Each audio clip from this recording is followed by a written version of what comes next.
the thing is, 50 years later, really that's what everyone here is raising, is how do the people get political power? And it's my view of 50 years of trying to deal with that is a very difficult nut to crack. But as other speakers have mentioned, and I'm sure speakers after me are going to mention, it's not something that we can wait another 50 years to accomplish. One of the things that I'm, because I was an anti-war activist when when I was young, is the military budget.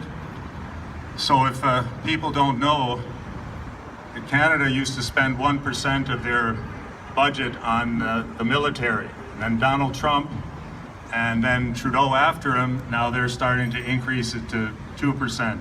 Shame. So they used to spend $2 billion, $20 billion.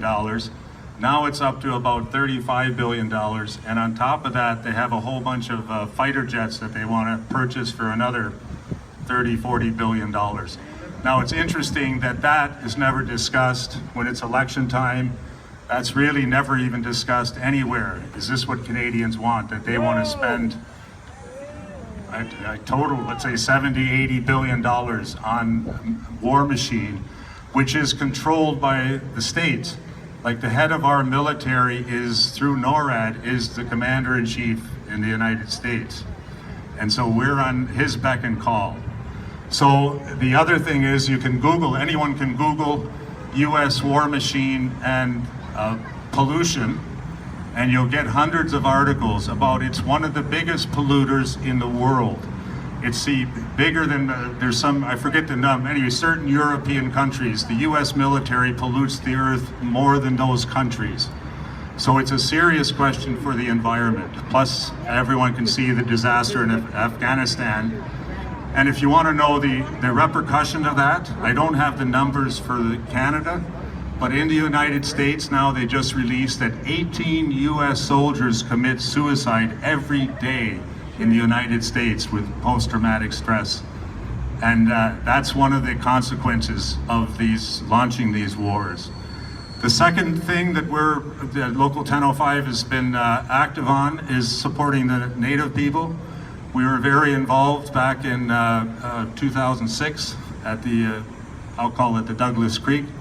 It was another victory, like the land back. But it's interesting, the Douglas Creek settlement, they haven't settled it. So that's 15 years ago.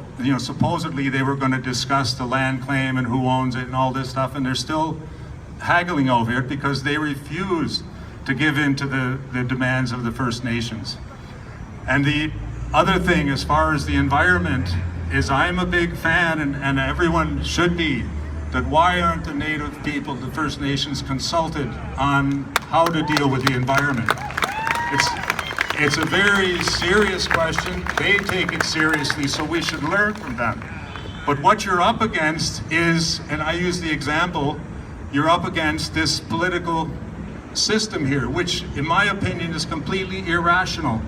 Because, just one question, who would have an election in the middle of a COVID epidemic?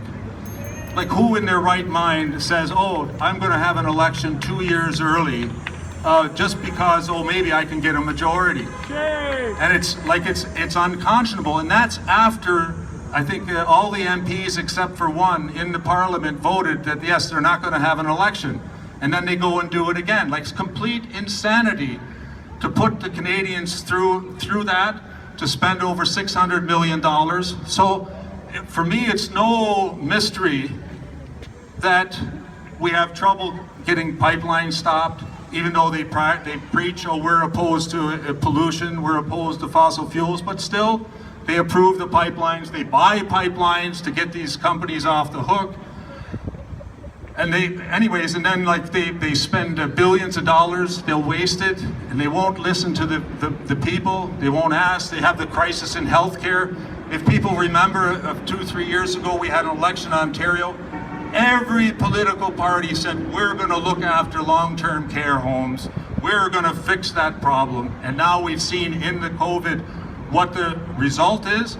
And their response is to give billions of dollars to these home care owners so they can make more money off the suffering of the Canadian people. So how can that be?